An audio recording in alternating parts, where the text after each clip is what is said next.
The sack of grain hit the dirt with a sound like thunder, and Olivia Lawson felt every eye in the supply yard turn toward her as dust clouded around her boots on that scorching August afternoon in 1872. "Well, would you look at that?" came the voice she had learned to dread over the past 3 months. Foreman Dixon strode across the yard, his weathered face twisted into that familiar sneer that made her stomach clench. "The little lady cannot even handle a simple sack of grain." "Maybe you should stick to sewing and cooking, Miss Lawson, instead of trying to do a man's work." The other workers, mostly men who had been unloading supplies from the wagons, stopped what they were doing. Some looked away uncomfortably. Others smirked. Olivia felt heat rise to her cheeks that had nothing to do with the Nevada sun beating down on Virginia City. Her arms trembled from the effort of having carried the 60-pound sack from the wagon, and her fingers were scraped raw from the rough burlap. "I carried it most of the way," she said, trying to keep her voice steady. "I just lost my grip for a moment." "Lost your grip," Dixon repeated, spitting tobacco juice into the dust near her feet. "That is the problem with you women, always making excuses. You begged Mr. Patterson for this job, said you could do it just as good as any man. But here you are, cannot even manage the simplest task." Olivia bent to pick up the sack again, determination flooding through her despite the ache in her shoulders. She needed this job. After her father died in a mining accident 6 months ago, she had been left with nothing but debts and a small room at Mrs. Henderson's boarding house. The position at Patterson's Supply Company paid better than washing clothes or serving in the saloon, and she had thought she could prove herself capable. Her fingers had just closed around the burlap when a shadow fell across her, blocking out the sun. She looked up and up, past long legs in worn leather pants, past a broad chest covered by a simple homespun shirt with the sleeves rolled to reveal forearms corded with muscle, past shoulders that seemed as wide as a wagon axle, until she met eyes the color of a winter storm.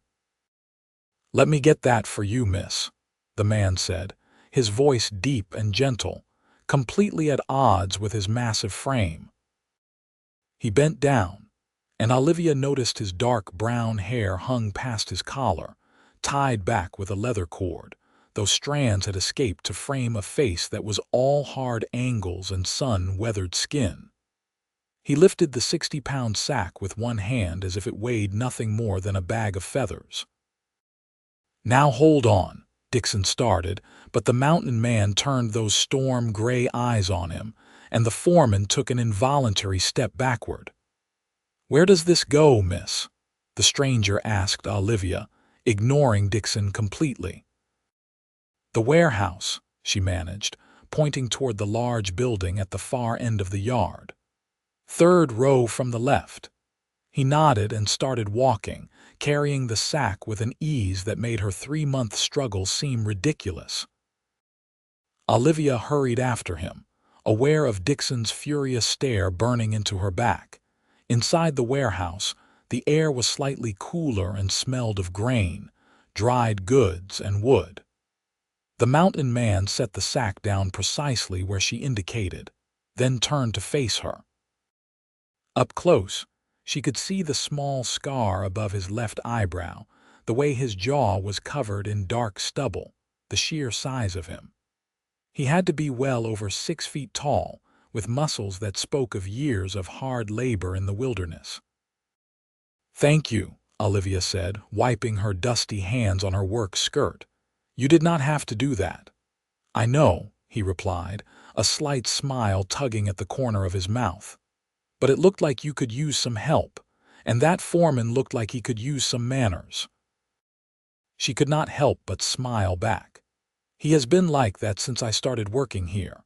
I am the first woman Mr. Patterson has hired for the loading crews, and Dixon makes sure I know he does not approve."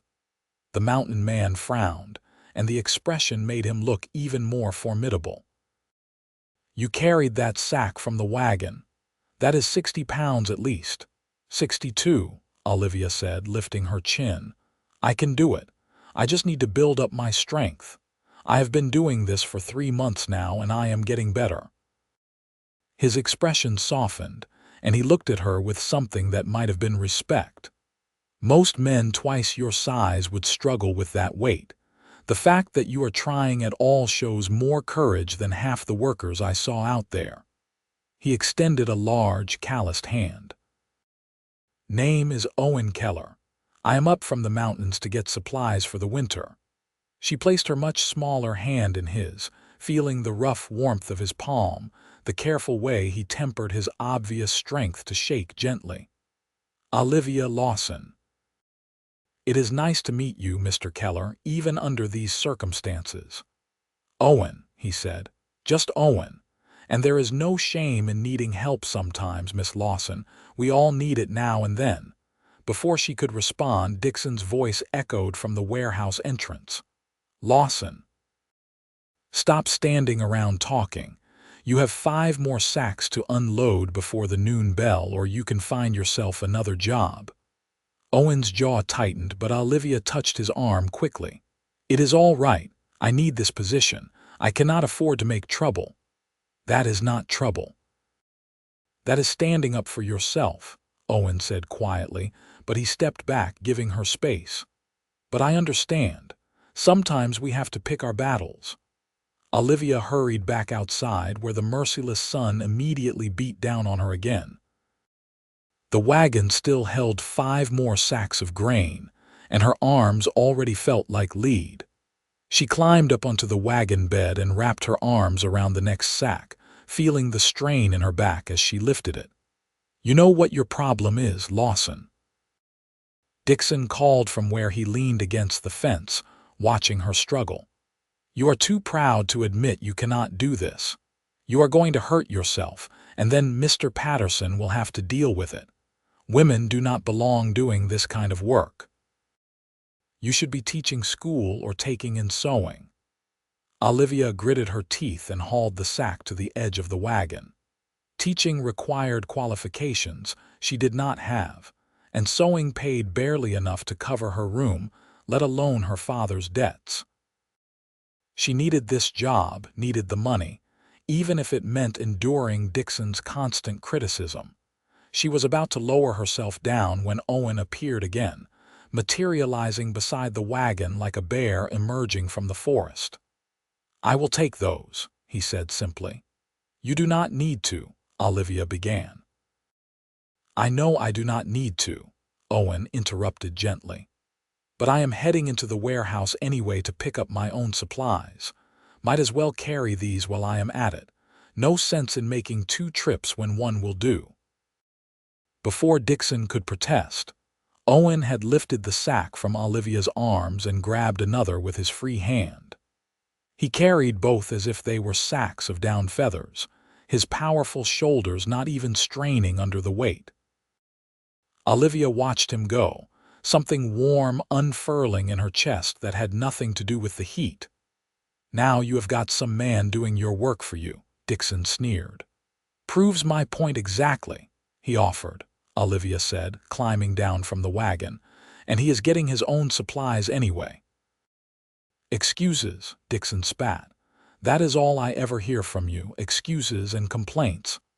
I have never complained, Olivia said, her patience finally fraying. Not once. I have done every task you have given me, carried every load, worked through every break. I have asked for no special treatment and no accommodations. All I have asked is to do my job and be paid fairly for it. Dixon pushed off the fence and stalked toward her, and for a moment she thought he might actually strike her. But then Owen emerged from the warehouse again, and Dixon stopped in his tracks. There was something about the mountain man's presence that commanded respect, or perhaps it was caution. He was not threatening, but his sheer size and the quiet confidence in his bearing suggested he was not a man to be trifled with. Owen walked past Dixon without a word and collected the remaining 3 sacks from the wagon, stacking them in his arms with casual strength that made Olivia's breath catch. He carried all three at once, disappearing into the warehouse while Dixon stared after him with impotent fury. When Owen returned, he brushed his hands together, then looked directly at Dixon. "You have got a good worker there," he said, nodding toward Olivia. "Takes a lot of determination to do what she is doing. Most people would have quit by now. You should appreciate that instead of trying to tear her down." Dixon's face turned red. "This is none of your concern, stranger. How I run my crew is my business." "Maybe," Owen said mildly, "but treating people with basic decency should be everyone's concern." He turned to Olivia. "Miss Lawson, I am going to be in town for a few days getting supplies together. If you need any help with the heavy loads, you just let me know. No shame in accepting a hand when it is freely offered." "Thank you," Olivia said, meaning it more than he could possibly know. "I appreciate your kindness." Owen tipped his head to her, completely ignored Dixon, and walked toward the front of the supply yard where Mr. Patterson kept his office. Olivia watched him go, aware that something had shifted in the carefully balanced struggle of her daily life. The noon bell rang before Dixon could say anything else, and the workers scattered toward the shade and their lunch pails. Olivia retrieved her own meager lunch from the warehouse, a bit of bread and cheese wrapped in cloth, and found a spot on the shaded side of the building. Her hands shook as she unwrapped the food, the morning's exertion catching up with her. "Is this seat taken?" Owen's voice startled her. He stood a few feet away, holding a much more substantial lunch that looked like it contained half a loaf of bread, a chunk of smoked meat, and an apple. "No, please," Olivia said, scooting over to make room on the crate she was using as a bench. He sat down, the crate creaking under his weight, and unwrapped his lunch. For a few moments they ate in comfortable silence, the sound of other workers talking and laughing drifting from the main yard. "How long have you been working here?" Owen asked finally. 3 months, Olivia said. "Since May. My father died in a mining accident and I needed work. Mr. Patterson was willing to give me a chance when no one else would. Dixon has been opposed to it from the start." Owen nodded slowly. "Patterson seems like a decent man from what I have heard. Does he know how Dixon treats you?" "I have not told him," Olivia admitted. "I cannot afford to seem like I am causing problems. Women in positions like this are always watched more carefully. One complaint and I could be labeled as difficult, and then I would never find work anywhere." "That does not seem fair," Owen said. "It is not," Olivia agreed, "but it is the way things are." She studied him curiously. "You said you are from the mountains. Whereabouts?" "I've got a cabin up in the Sierra Nevada, about 2 days' ride from here," Owen said, taking a bite of his apple. "I come down a few times a year for supplies, sell some furs and timber. Mostly I keep to myself." "That sounds lonely," Olivia said before she could stop herself. Owen smiled, and it transformed his stern features into something almost boyish.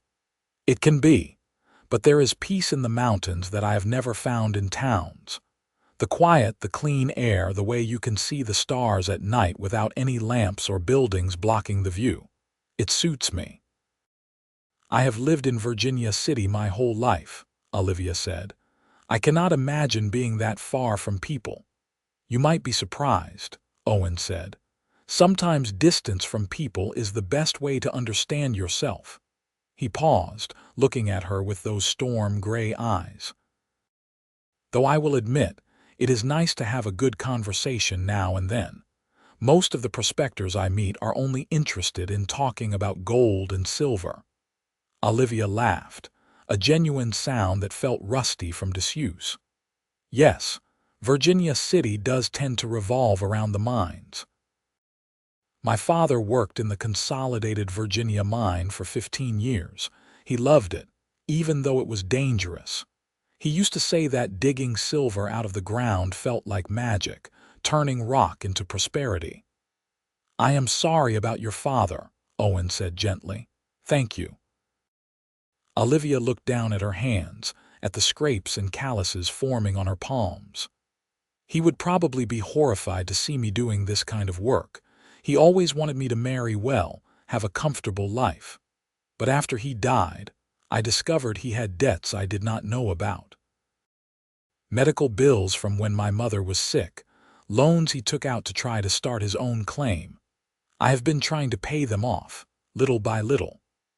Owen was quiet for a moment, and when Olivia looked up, she found him watching her with an expression she could not quite read. "Your father might have been surprised," he said finally, "but I think he would be proud. You are fighting for yourself, working hard, not giving up even when people like Dixon try to break you down. That takes strength." The warmth in Olivia's chest from earlier returned, stronger this time. "You are very kind to say so." "I am just saying what is true," Owen replied. He finished his apple and tucked the core into his pack, likely to dispose of it later. "I have met a lot of people in my years, Miss Lawson, and most of them fold at the first sign of real hardship. The fact that you keep getting back up says something about your character." Before Olivia could respond, the bell rang again, signaling the end of the lunch break. Around them, workers groaned and stretched, preparing to return to their tasks. Olivia rewrapped what was left of her bread, her appetite suppressed by nervousness about the afternoon ahead. "What is next for you today?" Owen asked as they both stood. "More unloading," Olivia said. "There are 2 more wagons coming in this afternoon, and then I have to help inventory the warehouse before closing time." Owen nodded thoughtfully. "I will be around. Getting supplies together takes time, and Patterson has to order some of what I need from Sacramento. I will be in and out of the warehouse all afternoon." It was not quite a promise, but Olivia understood the implication. If she needed help, he would be there. The knowledge settled something anxious in her stomach, made the afternoon ahead seem slightly less daunting. The afternoon proved to be just as difficult as Olivia had expected. 2 wagons arrived loaded with flour, grain, tools, and various other supplies that needed to be unloaded, sorted, and stored. Dixon assigned her the heaviest items, as he always did, testing her, waiting for her to fail or complain. Olivia gritted her teeth and worked, feeling her muscles scream in protest. She had developed a technique over the past 3 months, using her legs more than her arms, keeping the weight close to her body, taking frequent but brief pauses to prevent complete exhaustion. It was not graceful, and it was not easy, but she managed. True to his word, Owen appeared throughout the afternoon. He never made a show of helping her, never drew attention to what he was doing. He simply materialized when she was struggling with a particularly heavy crate or an awkward barrel, taking it from her hands with a quiet comment about needing to go that direction anyway, or asking if she could show him where certain items were stored. Each time, he said something kind. "You have got a good system there, the way you are lifting. Smart to use your legs." Or, "I can see you are getting stronger. Those calluses on your hands show you are putting in real work." Small comments that acknowledged her effort rather than her struggles. Dixon noticed, of course. His scowl deepened with each interaction, but he could not say anything without looking petty. Owen was a customer, after all, and Mr. Patterson would not appreciate the foreman running off business. By late afternoon, Olivia's entire body ached. Sweat plastered her hair to her forehead, and her dress was covered in dust and grain chaff. But the wagons were unloaded, the warehouse was organized, and she had made it through another day without giving Dixon the satisfaction of seeing her quit. She was checking items off on the inventory list when Mr. Patterson himself came into the warehouse, a portly man in his 50s with kind eyes and a businesslike demeanor. Owen was with him, discussing an order. "So I will need about 200 pounds of flour, same amount of cornmeal, salt, sugar, coffee, ammunition for a Winchester rifle and a revolver, some basic medicines, and whatever vegetables will keep through the winter," Owen was saying. "Can you get all that together by the end of the week?" "Absolutely, Mr. Keller," Patterson said, making notes on a piece of paper. "I will have to order some of it from Sacramento, but the freight wagon comes in day after tomorrow. You can pick everything up Friday afternoon." "That works fine," Owen said. "I will need to get a pack horse to carry it all. Know anyone selling?" "Old Jim Bradshaw has a good mule he is looking to sell," Patterson suggested. "Strong animal, used to mountain trails. You can find him at the livery stable on C Street." "I appreciate it," Owen said. His eyes found Olivia across the warehouse, and he gave her a small nod of acknowledgement. Patterson noticed the exchange and looked between them with interest. "Mr. Keller, have you met Miss Lawson? She is one of my hardest workers." "We met this morning," Owen confirmed. "She has been very helpful showing me around the warehouse." Patterson beamed. "Excellent, excellent. Miss Lawson, are you almost finished with the inventory?" "Nearly done, Mr. Patterson," Olivia said, checking the last few items on her list. "Just need to count the lamp oil in the back storage area." "Very good. When you are finished, you can go ahead and leave for the day. You have earned it." Patterson turned back to Owen. "Now about payment. Will you be settling the account when you pick up the supplies, or would you prefer to pay half now?" As the two men discussed business matters, Olivia finished her inventory and gathered her things.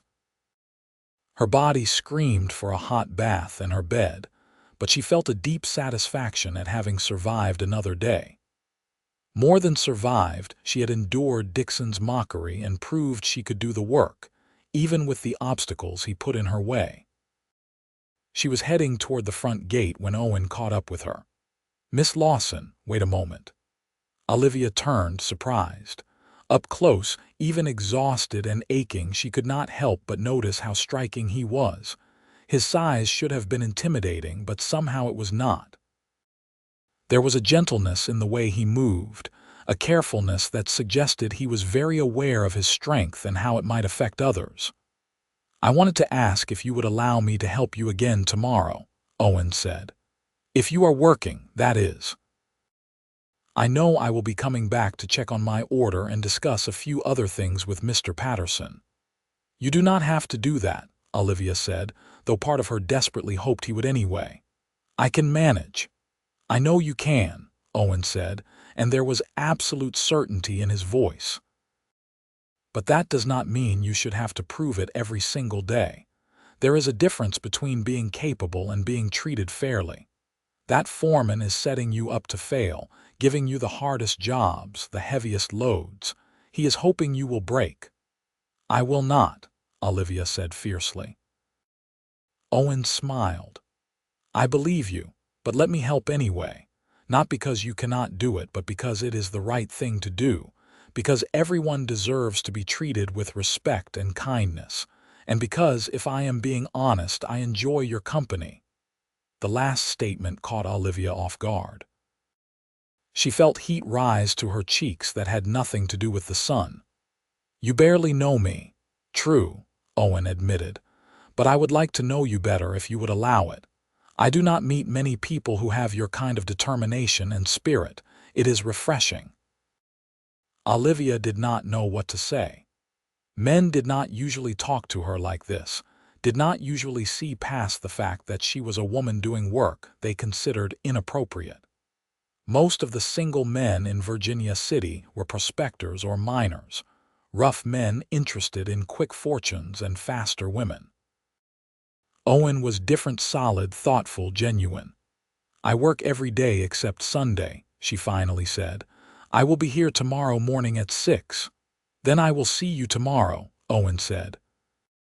He tipped his head to her in that same respectful gesture from earlier, then headed back toward the main street, his long stride carrying him quickly out of sight. Olivia walked back to her boarding house in a daze. Mrs. Henderson's establishment was a respectable place, clean and affordable, catering to single women who worked in Virginia City's shops and businesses. Olivia's room was small but her own, with a narrow bed, a washstand, and a small dresser for her few belongings. She washed the dust from her face and hands, changed into a clean dress, and headed down to the common dining room where Mrs. Henderson served a simple supper to her boarders. The other women were already seated, talking about their days.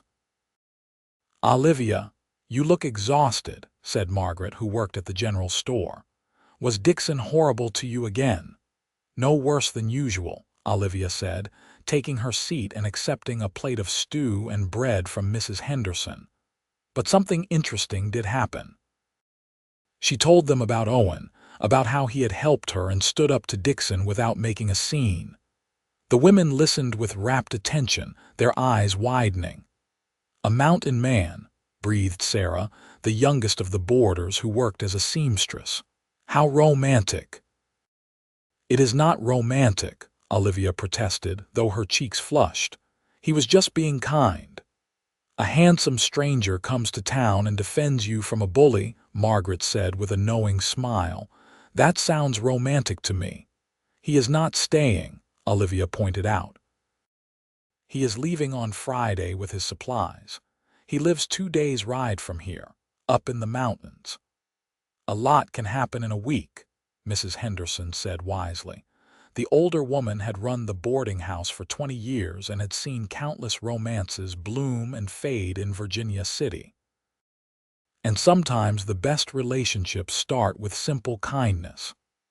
Olivia tried to dismiss their teasing, but that night as she lay in bed, her aching muscles slowly relaxing, she could not help but think about Owen. About his storm-gray eyes and gentle voice, about the way he had lifted those heavy sacks as if they weighed nothing, about his quiet strength and genuine respect. She fell asleep thinking about him and dreamed of mountains she had never seen. The next morning, Olivia arrived at the supply yard to find Owen already there, leaning against the fence and watching the sunrise paint the Nevada sky in shades of orange and gold. He straightened when he saw her, a smile crossing his rugged features. "Good morning, Miss Lawson," he said. "Good morning," Olivia replied, feeling suddenly shy. In the fresh morning light, he looked even more impressive, his broad shoulders blocking out half the sunrise, his dark hair still damp as if he had just washed it. "I thought I might help with the first loads of the day," Owen said. "Before it gets too hot." Dixon had not arrived yet, and the other workers were just beginning to filter in. A wagon was already waiting, loaded with barrels that needed to be moved into the warehouse. Olivia looked at the load and felt her shoulders tense in anticipation of the strain. "Those are full of salted meat," she said. "They weigh about 80 pounds each." "Then we will work together," Owen said simply. "You show me where they go and I will do the carrying. Fair division of labor." They worked in comfortable rhythm, Owen lifting and carrying while Olivia directed him, checked the contents against the delivery invoice, and made notes on where everything was stored. It went faster than it ever had before, and Olivia found herself relaxing, even enjoying the work without the constant strain and fear of failure. "You have got a good system for organizing all this," Owen observed as he set down another barrel. "Everything in its place, easy to find." "Did you set this up, some of it?" Olivia admitted. "When I started, the warehouse was chaotic. Mr. Patterson let me reorganize it. It makes inventory much easier." "Smart," Owen said approvingly. "You have got a head for this kind of work." They were nearly finished with the wagon when Dixon arrived, his eyes immediately narrowing when he saw Olivia and Owen working together. "Lawson," he barked. I do not pay you to stand around directing other people. Get to work." "I am working," Olivia said evenly. "I am checking the invoices and managing the inventory placement." "That is not the job I hired you for," Dixon sneered. "You are supposed to be unloading, not playing secretary." Owen straightened to his full height, and Dixon actually took a step backward.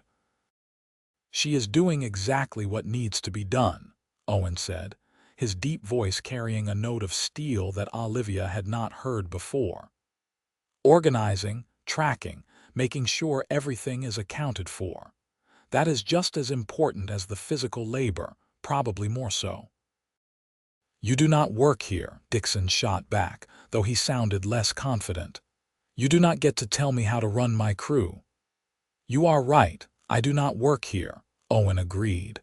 "But I am a customer, and I do get to observe that you treat your employees poorly." "I wonder what Mr. Patterson would think about that." Dixon's face turned an ugly shade of red. "Are you threatening me?" "I am making an observation," Owen said calmly. "What you do with that information is up to you." For a long moment, the two men stared at each other. Then Dixon spat into the dust and stalked away, muttering under his breath about strangers and women who did not know their place. Olivia let out a breath she had not realized she was holding. "You should not antagonize him. He will make things harder for me after you leave." "Maybe," Owen said. "Or maybe he will think twice about bullying you if he knows someone is paying attention." He looked at her seriously. "Men like Dixon rely on isolation. They pick on people they think have no one to defend them.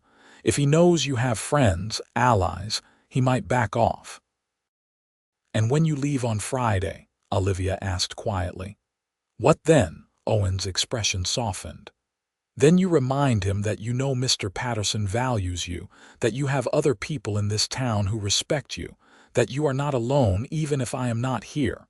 He was right, Olivia realized. She did have people in her corner. Mrs. Henderson, the other boarders, even some of the other workers who had grown to respect her over the past 3 months. She had been so focused on surviving Dixon's harassment that she had not thought about enlisting support from others. The rest of the morning passed quickly. Owen helped with the heavy loads, but he also made sure Olivia was involved in the work, asking her opinion, listening when she explained the warehouse system, treating her like a valued colleague rather than a burden. Other workers noticed, and their attitudes seemed to shift slightly. If this impressive mountain man respected Olivia Lawson, perhaps she deserved more respect than they had been giving her. At lunch, they sat together again in the shade. Owen had brought extra food this time, including a beautiful red apple that he offered to Olivia. "I could not," she protested. "You can and you will," Owen said firmly. "You are working hard and you need to keep your strength up. Besides, I bought a whole bag of them." "One apple is not going to make a difference to me." Olivia accepted the apple, biting into it and tasting the sweet crispness. It was better than anything in her meager lunches, and she savored every bite. "Tell me about the mountains," she said. "What is it really like living up there?" Owen leaned back against the warehouse wall, his eyes taking on a distant look. "It is hard," he said honestly. "The winters are brutal. The summers can be dry and dangerous with wildfires, and you are always working to survive. Hunting, fishing, cutting firewood, maintaining your cabin and your tools. There is no rest, not really." "That sounds exhausting," Olivia said. "It is," Owen agreed. "But it is also beautiful. In the spring, the meadows fill with wildflowers, every color you can imagine. The streams run clear and cold with snowmelt. You can see eagles and hawks, deer and elk. In the fall, the aspen trees turn gold and the whole mountainside looks like it is on fire. And the silence, it is not empty silence, but full of small sounds. Wind in the pines, water over rocks, the call of birds. It fills you up in a way that town noise never can." Olivia found herself captivated by his words, by the obvious love in his voice when he talked about his mountain home. "It sounds like you are a poet," she said with a smile. Owen laughed, a deep rumbling sound that made her smile widen. "I am no poet, just a man who loves where he lives, though I will admit it gets lonely sometimes. Talking to myself gets old after a while." "Is that why you come to town? For the company?" Olivia asked. "Partly," Owen admitted. "Also for supplies I cannot make or grow myself. But yes, sometimes I crave conversation with another person, a real voice instead of my own echoing in my head." He looked at her intently. "This has been the best conversation I have had in months, maybe longer." "We have barely talked about anything important," Olivia said, confused. "That is not true," Owen said gently. "We have talked about work and respect, about struggles and perseverance. We have shared our lives even in small ways. That is important. That matters." The afternoon bell rang before Olivia could respond, but Owen's words stayed with her as they returned to work. He had a way of making her feel seen, valued, in a way she had not experienced before. It was intoxicating and terrifying all at once. The pattern continued for the next 3 days. Owen appeared each morning and helped with the heaviest loads, always praising Olivia's effort, always treating her with respect. They talked during lunch breaks, sharing stories about their lives. Olivia learned that Owen had grown up in Missouri, the son of a farmer, but had headed west after his parents died in a cholera outbreak. He had tried mining, logging, and various other occupations before building his cabin in the mountains 5 years ago. "I was 23 when I built that cabin," he said. "Young and stupid and convinced I could conquer the wilderness. The first winter nearly killed me. I had not prepared enough firewood, had not stored enough food. I almost starved before spring came." "What kept you going?" Olivia asked. "Stubbornness, mostly," Owen said with a rueful smile.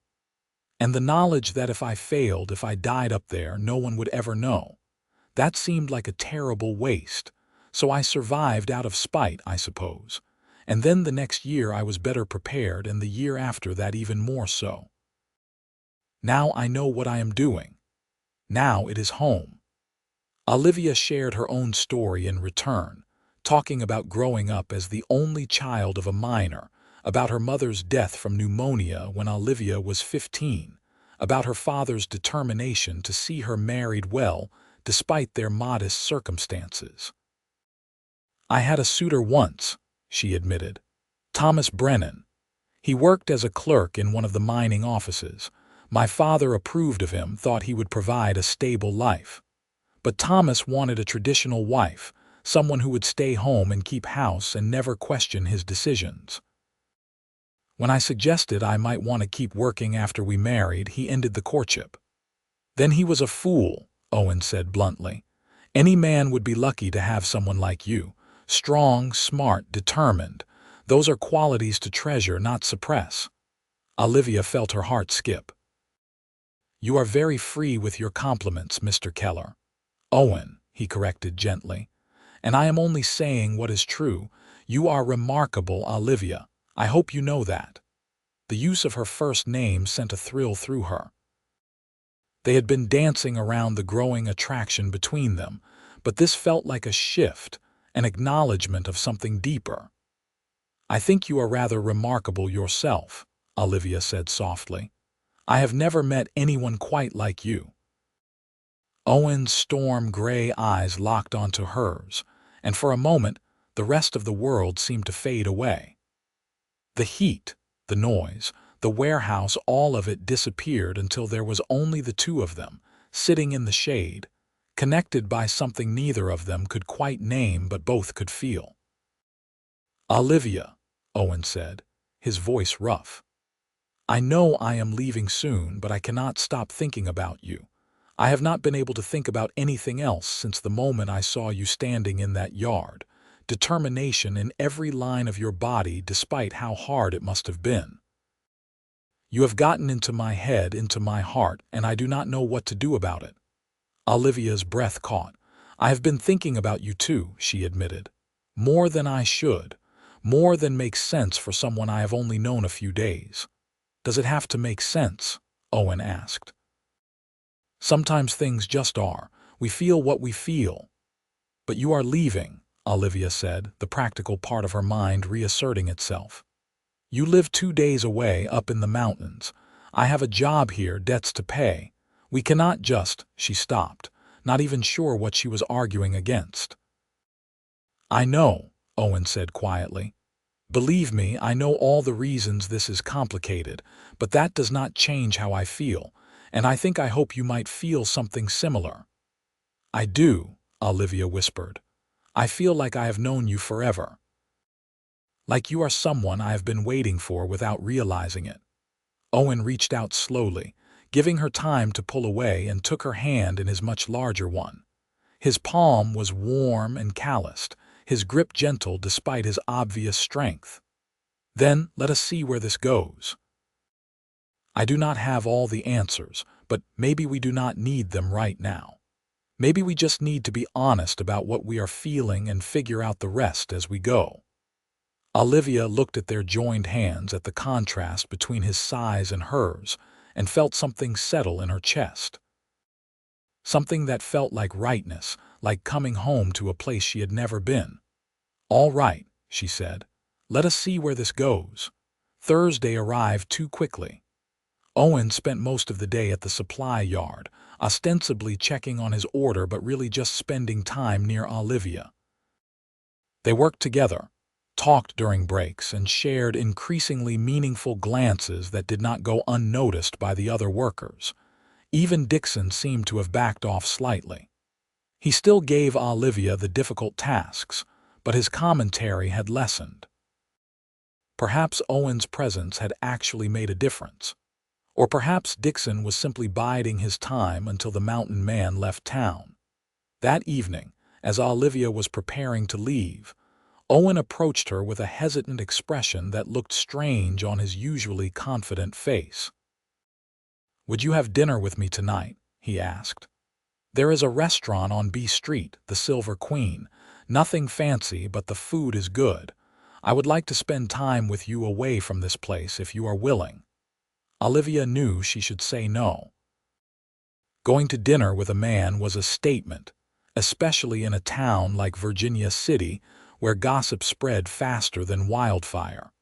But she did not want to say no. She wanted to spend time with Owen, wanted to know him better, wanted to explore this connection that had grown so quickly between them. "I would like that," she said. "Give me an hour to go back to my boarding house and change into something cleaner." Owen's smile was like the sun breaking through clouds. "I will meet you at Mrs. Henderson's at 7, if that suits you." Olivia rushed back to the boarding house, ignoring the knowing looks from the other boarders as she flew up the stairs to her room. She washed thoroughly, scrubbing away the day's dust and sweat, then put on her best dress, a simple blue cotton that brought out the color of her eyes. It was not fancy, but it was clean and neat and made her feel pretty. Mrs. Henderson intercepted her at the front door. "You look lovely, dear. Is this the mountain man?" "His name is Owen Keller," Olivia said, trying not to blush. "We are just having dinner."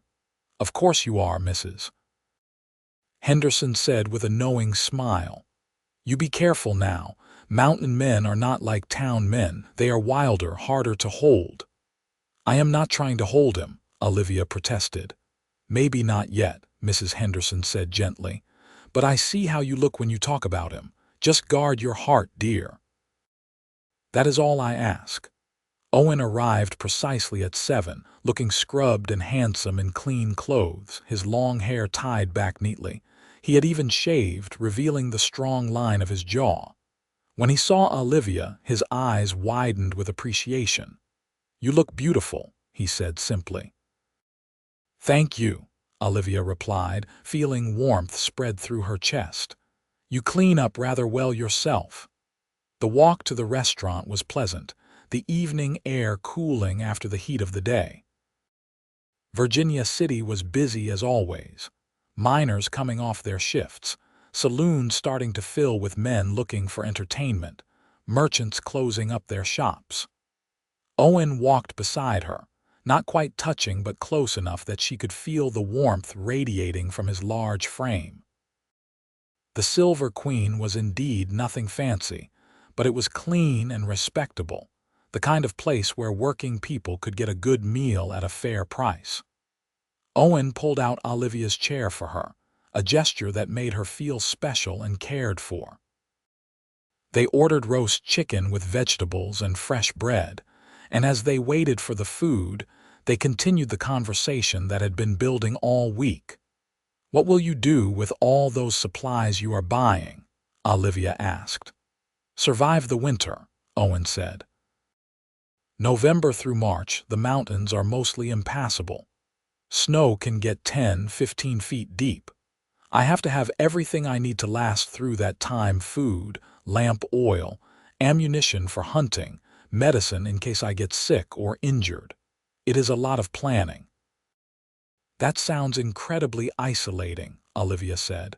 "5 months with no contact with anyone. It can be," Owen admitted. "Some years I do not mind it.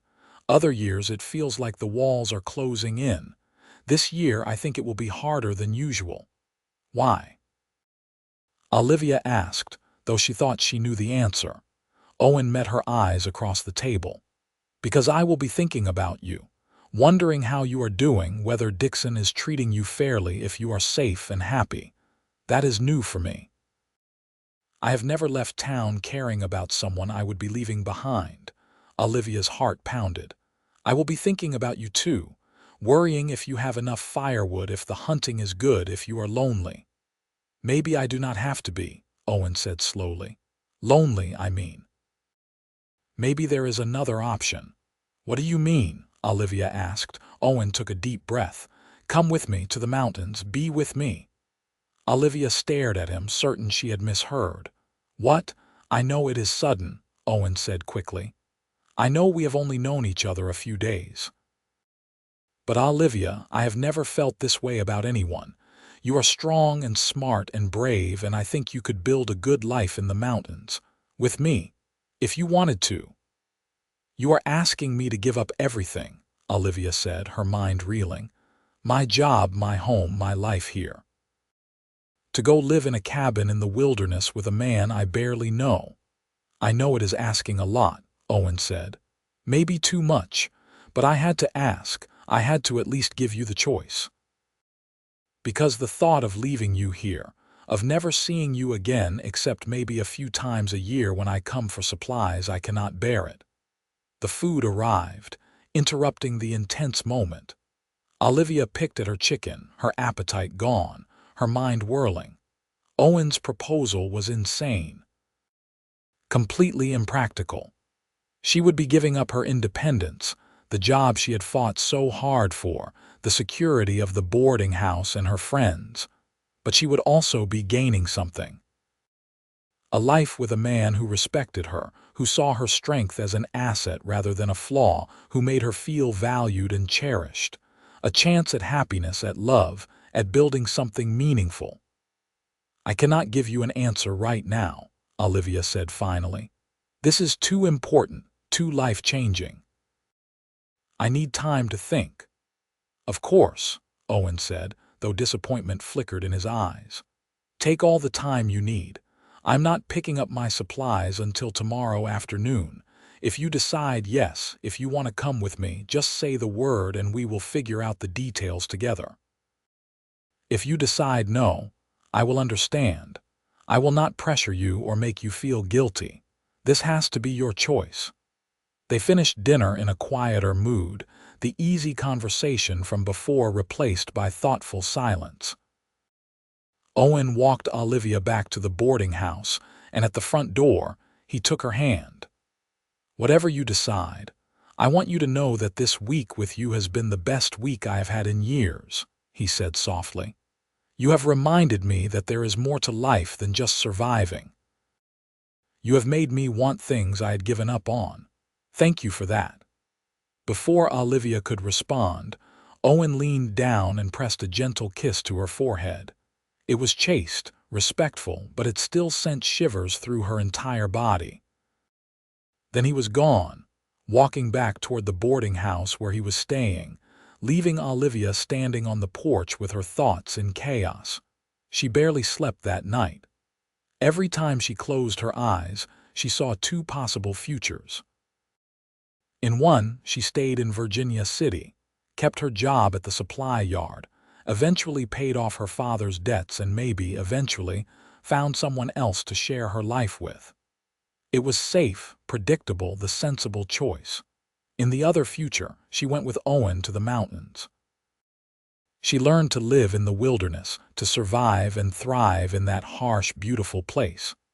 She built a life with a man who saw her as an equal, who valued her strength. It was risky, uncertain, possibly foolish, but which choice would she regret more by morning?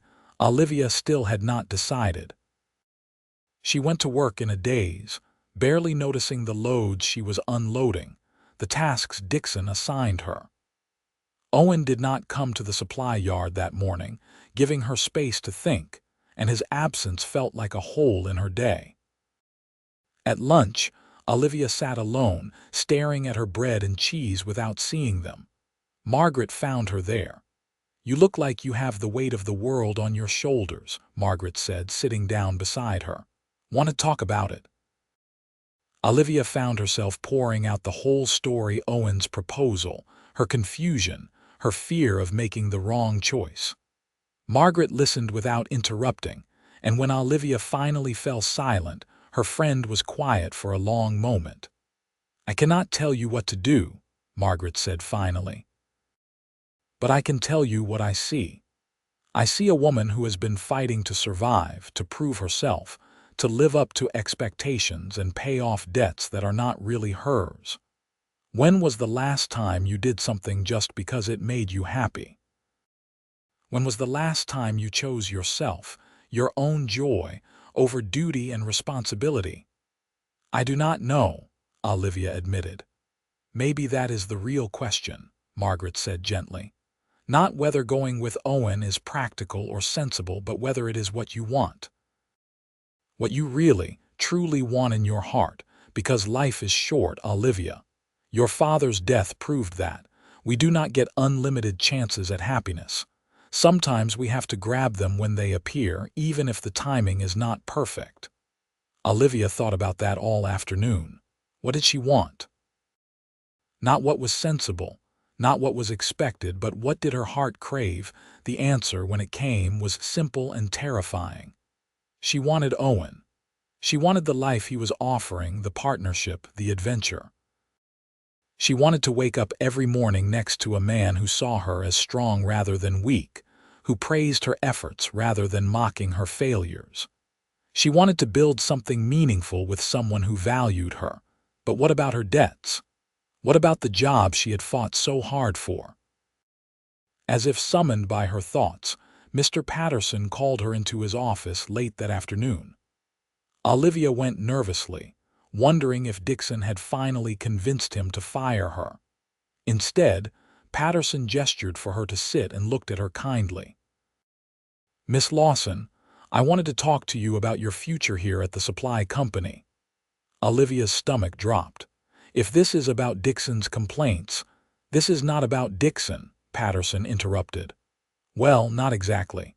I have been watching you these past 3 months, Miss Lawson. You are a hard worker, reliable, intelligent. You have reorganized my warehouse in a way that makes everything run more smoothly. You have ideas about efficiency and inventory management that most of my male workers would never think of." "Thank you, sir," Olivia said cautiously. "I am offering you a new position," Patterson continued. "Assistant manager of the warehouse. It would mean less physical labor and more oversight and planning. Better pay, too. $25 a month instead of 15. Olivia's eyes widened. $25 a month was excellent pay, more than most women could dream of earning. With that kind of money, she could pay off her father's debts in less than a year instead of 3 or 4. "That is incredibly generous, Mr. Patterson," she said. "But why now?" Patterson smiled.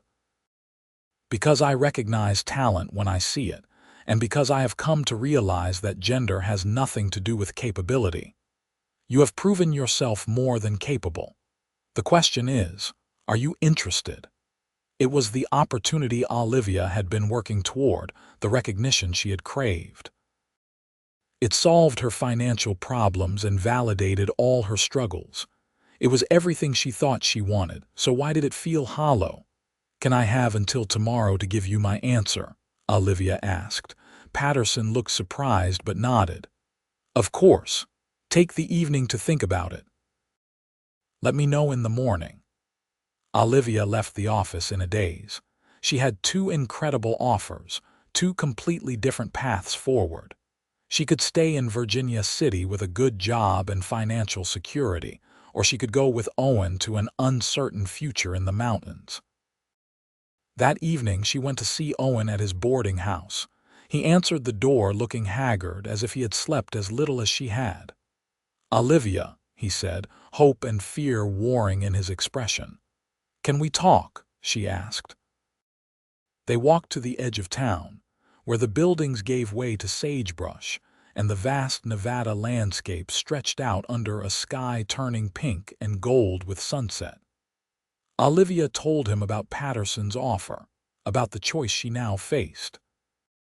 "That is wonderful news," Owen said, though his voice was heavy. "You deserve that recognition. You should take it." "Should I?" Olivia asked. "Is that what you really think?"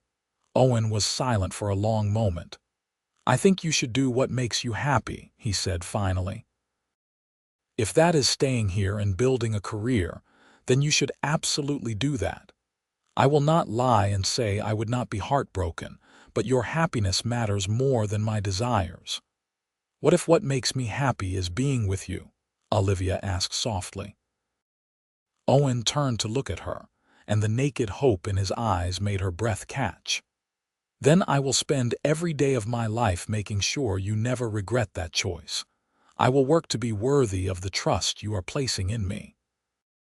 I will do everything in my power to build a life with you that brings you joy."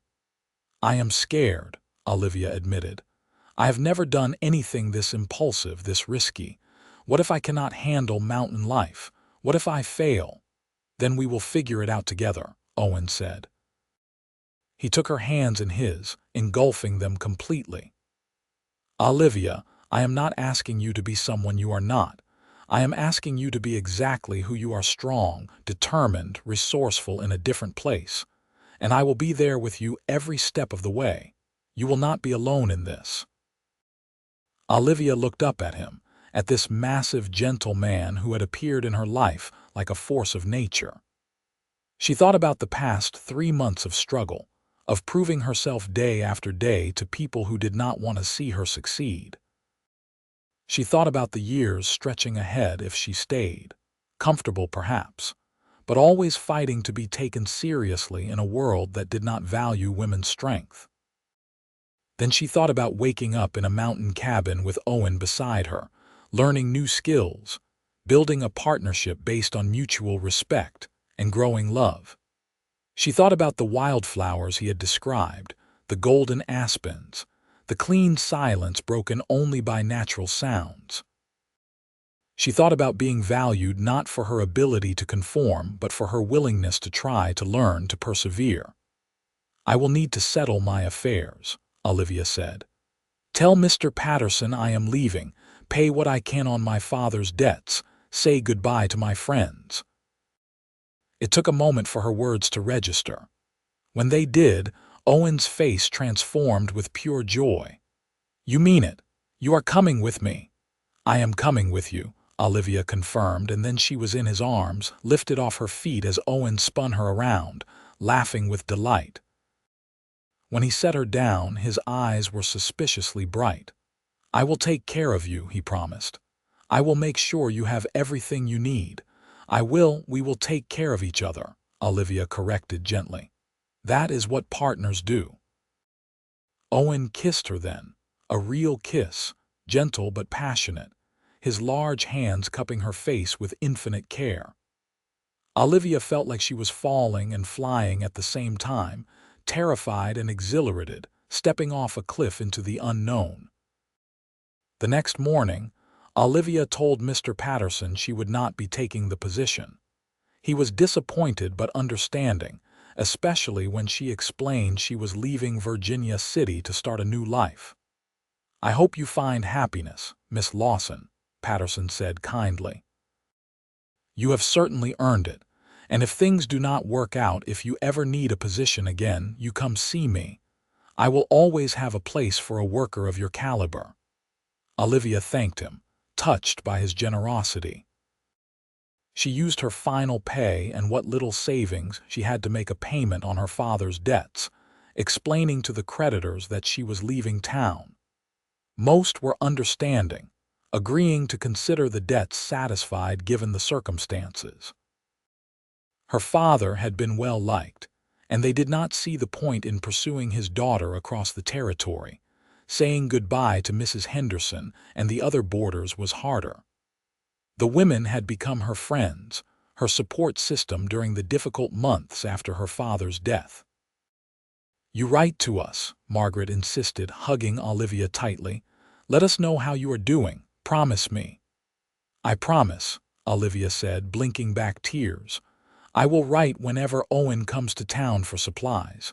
"You are so brave," Sarah said admiringly. "Going off to the wilderness with a mountain man. It is like something from a novel."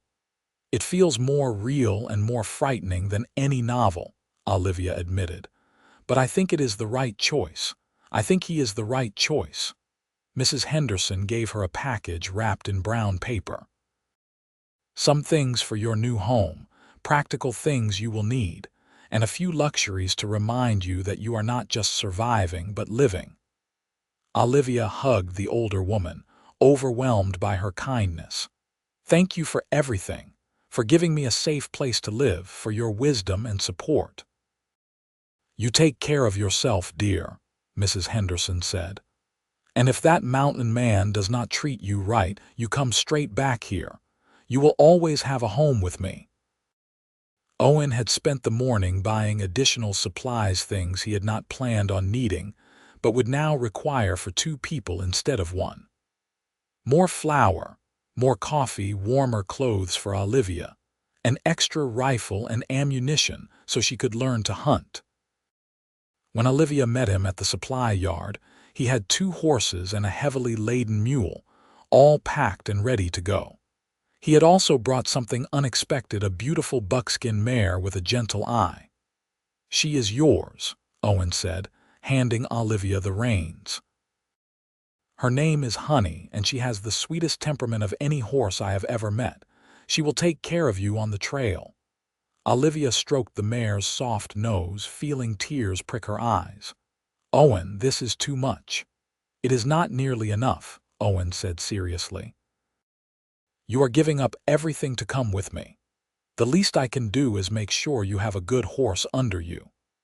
They left Virginia City in the early afternoon, riding out past the mines and shanties, past the last remnants of civilization and into the wild country beyond. Olivia looked back once, seeing the town spread out in the valley, smoke rising from 100 chimneys, the whole chaotic, busy mass of humanity that had been her entire world. Then she turned forward, toward the mountains rising in the distance, toward Owen riding beside her on his big roan gelding, toward the future they would build together. The journey took 2 full days, just as Owen had said. They rode through sagebrush valleys and pine forests, following trails that Olivia would never have seen on her own. Owen pointed out landmarks, teaching her the way so she could find her path if she ever needed to. He showed her where to find water, how to read the sky for coming weather, which plants were edible and which were poisonous. At night, they camped under the stars, and Owen was the perfect gentleman, giving Olivia privacy and space even as the attraction between them hummed like a living thing. They talked for hours by the fire, learning each other's stories in greater depth, sharing dreams and fears and hopes for the future. "I want you to know," Owen said on the second night, "that I am not expecting anything from you that you are not ready to give. We can take this as slow as you need. When we get to the cabin, you will have your own space, your own room. I'm not assuming just because you came with me that—" He stopped, looking uncomfortable.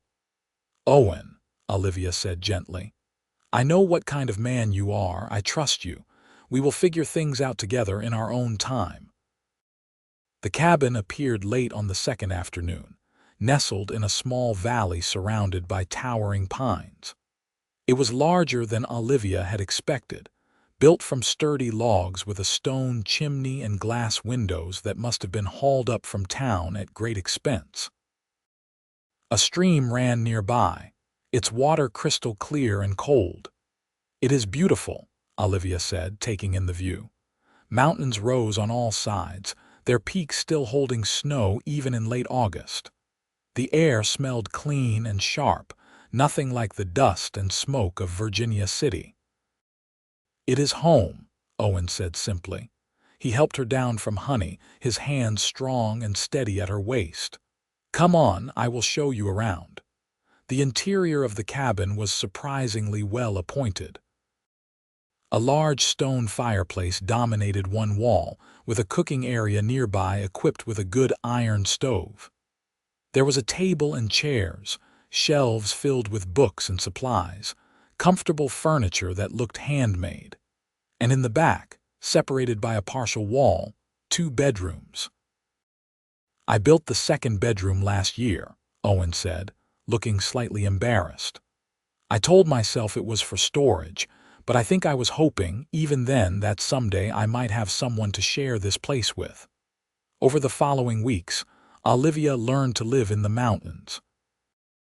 Owen was a patient teacher, showing her how to fish in the stream, how to identify animal tracks, how to chop wood properly and maintain the stove. He taught her to shoot, starting with tin cans set up on logs and gradually progressing to hunting small game. "You are a natural," he praised after she brought down her first rabbit. "Good eye, steady hand. With practice, you will be able to provide meat for the table just as well as I can." Olivia glowed under his approval. It was so different from Dixon's constant criticism, so much better than the grudging acknowledgement she had received at the supply yard. Owen genuinely wanted her to succeed, celebrated her victories, and gently corrected her mistakes without making her feel inadequate. In turn, Olivia brought her own skills to their partnership. She organized the cabin with the same efficiency she had brought to the warehouse, creating systems for food storage, supply management, and household tasks. She knew how to preserve food, having learned from her mother years ago, and she put that knowledge to work, pickling vegetables from Owen's small garden and smoking fish from the stream. "I never kept records of what I used," Owen admitted, watching her create an inventory system. "I just sort of guessed at what I would need for winter. Your way is much smarter." "We make a good team," Olivia said, smiling at him. "We do," Owen agreed, and the warmth in his eyes made her heart skip. As summer faded into fall, the mountains transformed into the golden wonderland Owen had described.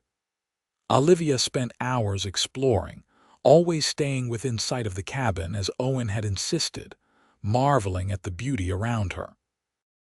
She had never imagined such peace existed, such profound silence broken only by natural sounds. But more than the place, she was falling in love with the man. Owen was everything she had sensed in those first few days in Virginia City: kind, respectful, strong, gentle. He made her laugh with his dry humor, challenged her mind with conversations that ranged from philosophy to practical mechanics, and treated her as an equal partner in all things. One evening in late September, they sat on the porch watching the sunset paint the sky in shades of orange and purple. Owen had built a bench there, wide enough for 2, and they had fallen into the habit of ending each day there, talking about what they had accomplished and what the next day would bring. "Are you happy?" Owen asked suddenly. "Truly happy, or do you regret coming here?" Olivia turned to look at him, at his strong profile silhouetted against the fading light. "I am happier than I have ever been," she said honestly. "I did not know life could be like this. I thought happiness was something you had to fight for constantly, something always just out of reach. But here with you it just is. We work hard, yes, but it is work that means something, that builds something, and at the end of the day we have this." She gestured at the view, at the cabin behind them, at the life they were creating. Owen took her hand, lacing his fingers through hers. "I love you," he said quietly. "I have loved you since that first day when you stood in that dusty yard refusing to give up. But I love you even more now, seeing you here, thriving, becoming even more yourself. You are remarkable, Olivia Lawson." "I love you too," Olivia said, the words feeling both momentous and natural. "I think I have loved you from the moment you picked up that sack and told me I was doing well. You saw me, really saw me, when most people only saw a woman in the wrong place." Owen kissed her then, slow and sweet, and Olivia felt the last of her fears and doubts melt away. This was where she belonged, not because it was easy or expected, but because it was right. Because Owen was right for her with her. That night, as stars filled the sky in a way they never did in Virginia City, Olivia and Owen became husband and wife in truth. They're joining a natural extension of the partnership they had been building. Owen was gentle and patient, his strength tempered by tenderness, and Olivia felt cherished in a way she had never experienced before. "You are my home," Owen whispered against her hair as they lay tangled together afterward. "More than this cabin, more than these mountains. You are what I come back to." "And you are my adventure," Olivia replied. "The life I never knew I wanted until I found it." The first snow came in early November, transforming the mountains into a white wonderland. Olivia watched it fall, mesmerized by the beauty, and felt a moment of anxiety about being trapped here for months.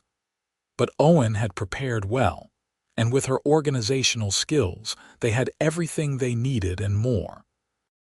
The winter passed in a rhythm of work and rest, of cozy evenings by the fire and hard mornings hauling firewood through snow. Olivia learned to snowshoe, to ice fish, to read the weather signs that meant a blizzard was coming. Owen taught her everything he knew, and she absorbed it all, adding her own innovations and improvements. In the deep quiet of January, Olivia realized she was pregnant. She told Owen on a night when the northern lights danced across the sky, painting the snow in shades of green and blue. "A baby." Owen breathed, his hand moving to her still flat stomach with wonder. "We are going to have a baby in the summer," Olivia confirmed. "July, I think." Owen pulled her into his arms, holding her with a tenderness that brought tears to her eyes. "I am going to be a father," he said, awed. "We are going to be parents. Are you happy?" Olivia asked, suddenly uncertain. "I know we have not been married long. Maybe this is too soon." "Too soon?" Owen pulled back to look at her incredulously. "Olivia, this is the most wonderful news I could imagine. You are giving me a family, something I never thought I would have. How could I be anything but thrilled?" The rest of the winter passed in a glow of anticipation. Owen became even more protective, insisting Olivia not overwork herself, though she ignored him when his worry became excessive. She was pregnant, not fragile, and she had no intention of spending months sitting idle.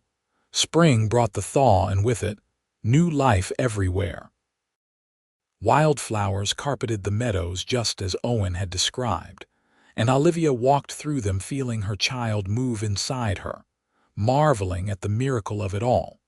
In late April, Owen made a trip to Virginia City for supplies, and to let Olivia's friends know she was well. He returned with letters from Margaret and the other boarders, news from town, and a cradle he had commissioned from the local carpenter. "They all send their love," Owen reported. "Margaret is engaged to a shopkeeper. Sarah got a position at the dressmaker's shop. Mrs. Henderson asked me to tell you that your room is still waiting if you ever want to visit. Maybe after the baby comes," Olivia said, reading her letters with delight. "I would like you to meet them properly, and for them to see how happy we are." Summer arrived in a rush of heat and growth. Olivia tended the expanded garden while Owen hunted and fished, both of them working to prepare for the coming child. In early July, just as Olivia had predicted, her labor began. It was long and difficult, with only Owen to help her through it. But he was steady and calm, following the instructions from the medical book he had bought in town, supporting her through each contraction, never wavering even when Olivia was certain she could not go on.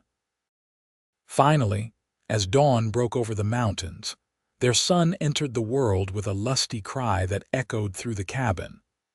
Owen cut the cord with shaking hands, wrapped the baby in soft cloth, and placed him in Olivia's arms. "A boy," Olivia whispered, looking down at the tiny red face, the dark hair, the small fists waving in the air. "We have a son." "He is perfect," Owen said, his voice choked with emotion. "You are perfect. You are the strongest, most amazing woman I have ever known. Thank you. Thank you for this, for him, for everything." They named him Samuel after Owen's father. He was a healthy baby, strong, lunged, and hungry, and he transformed their lives completely. Olivia learned to nurse and soothe him while still managing the household. And Owen proved to be a devoted father, walking the floor with Samuel for hours when he was fussy, changing soiled cloths without complaint, singing lullabies in his deep, rumbling voice. "I never knew I could love someone this much," Owen said one night, holding his sleeping son. "First you, then him. My heart feels too full." "Mine too," Olivia agreed, watching her two men with overwhelming tenderness. The years passed in a blur of seasons and growth. Samuel grew from baby to toddler to small boy, learning to walk in the mountain meadows, to fish in the stream, to identify animal tracks with his father. He was bright and curious, already showing signs of Owen's quiet strength and Olivia's determination. When Samuel was 3, Olivia gave birth to a daughter they named Rose, for the wild roses that bloomed near the cabin every summer. She was tiny and delicate, with Owen's gray eyes and Olivia's light brown hair, and she wrapped her father completely around her little finger from the first moment. "I am outnumbered now," Owen joked, holding Rose while Samuel clung to his leg. "Surrounded by the people I love most." "You would not have it any other way," Olivia said, kissing his cheek. They made annual trips to Virginia City, usually in late summer when the weather was good and the trails were clear. Olivia maintained her friendships through letters and visits, watching from afar as the town continued to grow and change. Margaret had 3 children now, and Sarah had married and moved to Sacramento. Mrs. Henderson still ran the boarding house, though she was getting older and talked about retiring. "You were right to leave," Margaret told Olivia during one visit, watching Owen play with Samuel and Rose in Mrs. Henderson's garden. "Look at you, look at your family, you are glowing with happiness." "I am happy," Olivia confirmed. "It is not always easy living in the mountains. The winters are hard, we work constantly, and sometimes I miss the conveniences of town, but I have never regretted my choice." Not for a single moment. On one of these trips, when Samuel was 7 and Rose was 4, they encountered Dixon. He was older, grayer, and apparently no longer working at the supply yard. He stared at Olivia with her well-dressed children and her mountain-sized husband, and his expression was a mixture of shock and grudging respect. "Miss Lawson," he said, then corrected himself. "Mrs. Keller, I suppose." "Mr. Dixon," Olivia replied politely. "How are you?" "Well enough," Dixon said gruffly. He looked at Owen, then back at Olivia. "I heard you had run off to the mountains. Thought you had made a mistake giving up that promotion Patterson offered you, but I can see you have done all right for yourself." "I have," Olivia said simply. "I have a good life, a good family. I am happy." Dixon nodded slowly. "I was wrong about you," he said, the admission clearly costing him. "You were tougher than I gave you credit for, tougher than most men I have known. I am sorry for how I treated you." It was the last thing Olivia had expected to hear. "Thank you," she said, surprised. "I appreciate that." After he left, Owen squeezed her hand. "That must have felt good." "It did," Olivia admitted. "But you know what feels better, knowing that his opinion does not matter anymore. I do not need his approval or his apology. I have already proven everything I needed to prove to myself and to the people who matter." As the years continued to pass, the cabin grew to accommodate their expanding family.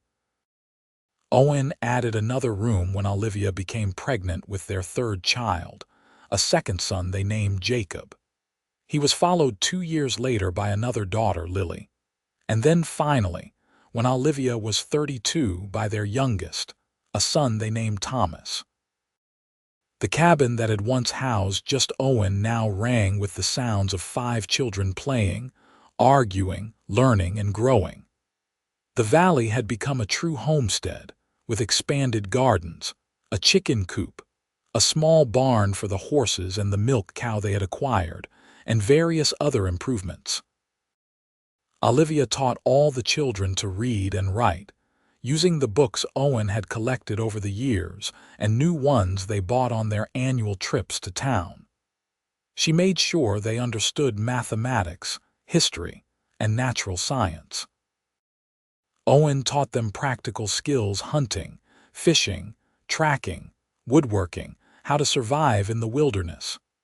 "They are growing up so different from how I did," Olivia said one evening, watching her children play near the stream while the sun set behind the mountains.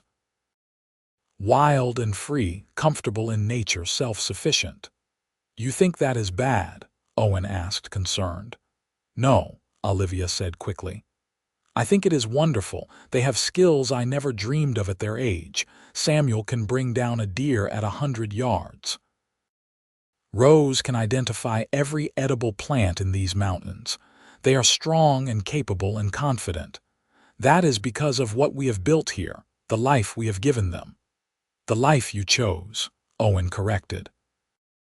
"You could have stayed in Virginia City, taken that promotion, built a different kind of life. But you took a risk on me, on this place. Everything good we have comes from that choice." Olivia leaned against her husband, feeling the solid strength of him, breathing in the familiar scent of pine and leather that always clung to him. "I would make that choice again," she said, 1,000 times over. When Olivia was 35 and their youngest was 3, a young woman arrived at their cabin, having made the difficult journey from Virginia City. She was thin and tired, with bruises on her face and fear in her eyes. "Mrs. Henderson sent me," the woman said when Olivia answered the door. "She said you might help me. My husband, he drinks, and when he drinks he gets angry. I cannot go back to him. I have nowhere else to go." Olivia looked at this frightened stranger and saw herself years ago desperate, needing help, hoping someone would show her kindness.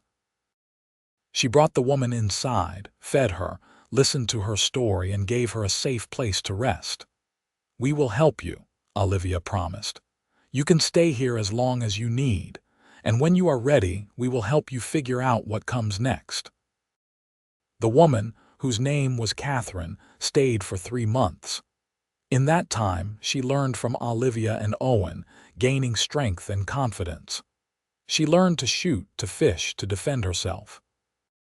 When she finally left, she went to Sacramento to start a new life, armed with skills and a loan from Owen to get her settled. "You are going to become known as a refuge for lost souls," Owen teased after Catherine left. "Would that be so bad?" Olivia asked. "Not bad at all," Owen said seriously. "In fact, I think it is perfect. You helped me once, helped me see that I did not have to be alone. Now you are helping others. It suits you." Over the years, other women came. Word spread quietly through certain channels that high in the Sierra Nevada, there was a couple who would help women in trouble, no questions asked. They came fleeing bad marriages, escaping poverty, running from pasts they wanted to leave behind. Olivia and Owen helped them all, giving them shelter, teaching them skills, helping them find their strength. Some stayed for weeks, some for months. A few chose to remain in the mountains permanently, building their own cabins nearby, creating a small community of strong, independent women who supported each other. "You have built something remarkable here," Mrs. Henderson said during one of Olivia's visits to Virginia City. "A sanctuary.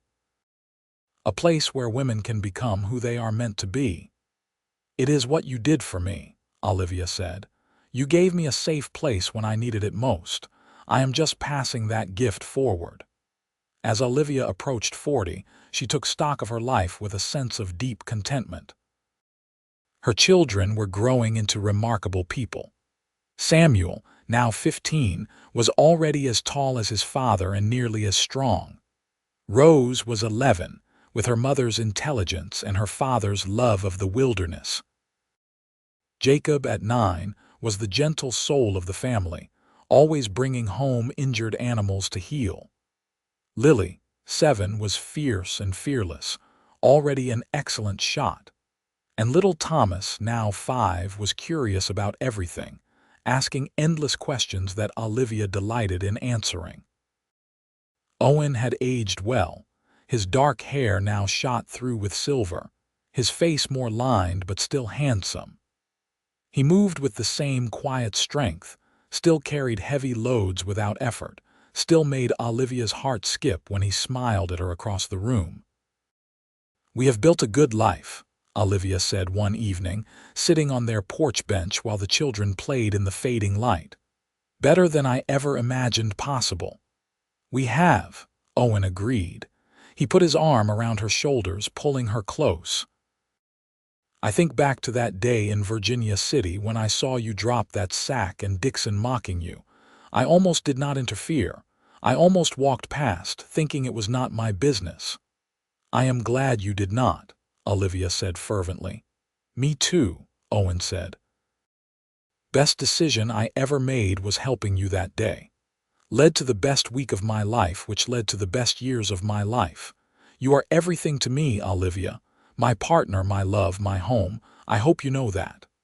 "I do know," Olivia said, "and you are everything to me. You saw me when no one else did. You valued me when I was fighting just to survive. You gave me a life beyond my wildest dreams. How could I not love you?" They sat in comfortable silence, watching the stars begin to appear in the darkening sky. The mountains rose around them, protective and eternal. Inside the cabin, their children laughed and talked. Nearby, the stream burbled its endless song. And Olivia felt complete, fulfilled, deeply and profoundly happy. She thought about the girl she had been, struggling under the weight of 60-pound sacks, enduring Dixon's mockery, desperately trying to prove she was strong enough, good enough, capable enough. That girl had been so focused on surviving that she had forgotten to think about living, about thriving, about finding joy. Then Owen had appeared, a mountain man with storm-gray eyes and gentle strength, and he had shown her a different way. Not by taking away her struggles, but by acknowledging her efforts. Not by making things easy, but by making them shared. He had praised her when others mocked, helped her when others ignored her, loved her when she had almost given up on being loved. Together they had built something beautiful in these mountains. Not just a home or a family, but a life rich with meaning and purpose. They had created a sanctuary for themselves and for others, a place where strength was celebrated, where effort was honored, where people could become their best selves. Years continued to roll past like the seasons, each one bringing new challenges and new joys. The children grew up and began to make their own choices. Samuel built his own cabin a few miles away and married a young woman from one of the families that had settled nearby. Rose became a guide, leading hunting and fishing expeditions for wealthy clients from the cities, earning respect and good money for her expertise. Jacob became a healer, learning everything he could about medicine and plants, helping both the mountain community and traveling to nearby towns to treat the sick. Lily and Thomas, the youngest, were still at home when Olivia turned 50. The children had given her 14 grandchildren by then, and the small community in the mountains had grown to nearly 30 families, all living the independent, self-sufficient life that Olivia and Owen had pioneered.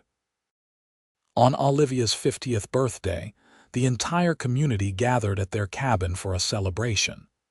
There was music and dancing, food and laughter, stories shared around a great bonfire. Owen had secretly arranged for Margaret and her family to make the trip from Virginia City, and Olivia cried when she saw her old friend.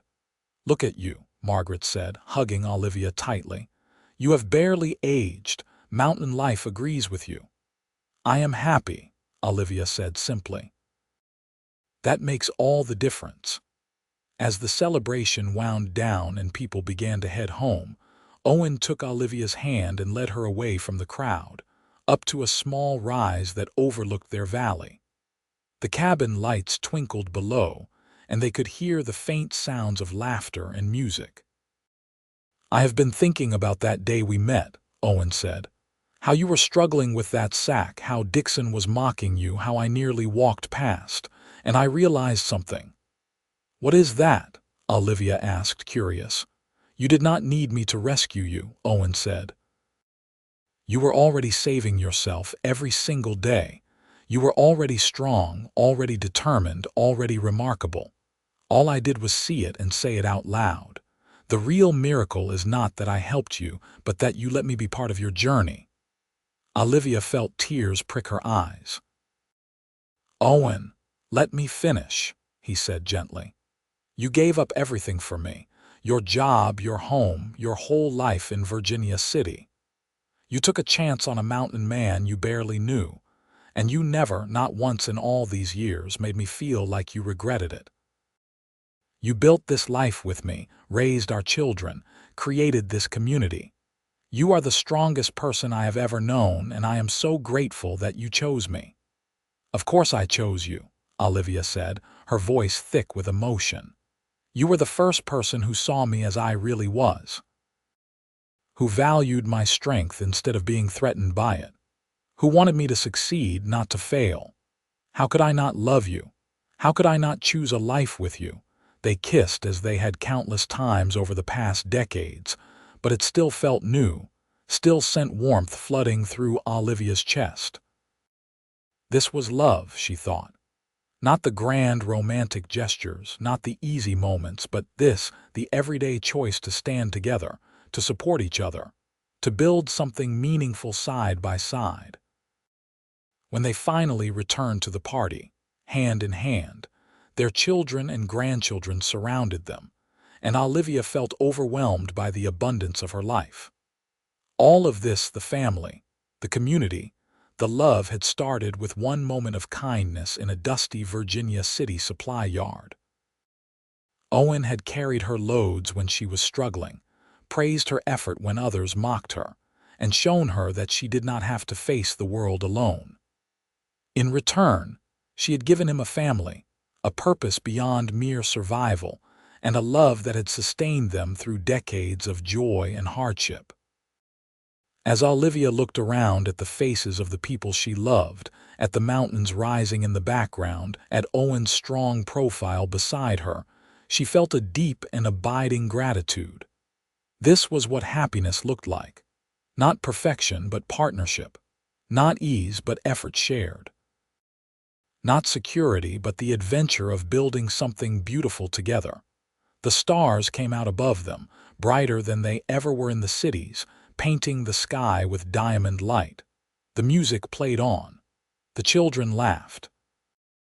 And Olivia Keller, once Olivia Lawson, the woman who had dropped a 60-pound sack in a Virginia city supply yard and found her whole life changed because of it, smiled and held tighter to the hand of the mountain man who had seen her strength when no one else would.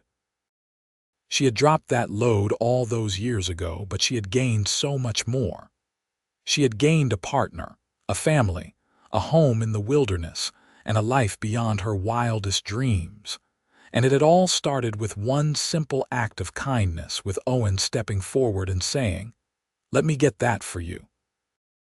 That kindness had bloomed into love, and that love had built an empire of joy in the Sierra Nevada mountains, a sanctuary where strength was celebrated and effort was honored, where people, especially women, could become everything they were meant to be. As the night deepened and the celebration continued, Olivia leaned her head on Owen's broad shoulder and whispered, "Thank you." "For what?" Owen asked softly. "For seeing me," Olivia said, "for valuing me, for building this life with me, for everything." Owen kissed the top of her head. "Thank you for letting me, for taking a chance on a lonely mountain man, for making my house a home, for giving me everything I never knew I needed."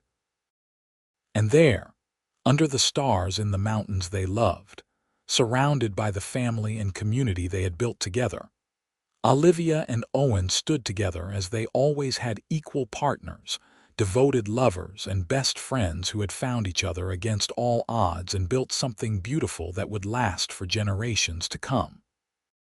Their story had begun with mockery and struggle, with heavy loads and cruel words, but it had transformed into something extraordinary through kindness, respect, and love. And as Olivia looked toward the future, toward grandchildren growing up strong and free, toward a community thriving in the wilderness, toward many more years beside the man she loved, she knew with absolute certainty that dropping that sack in Virginia City had been the best thing that ever happened to her. Because it had led to Owen, and Owen had led to everything else, to joy, to purpose, to a life worth living. They had built their empire of love one day at a time, one kind word at a time, one shared burden at a time, and it was more than enough. It was everything.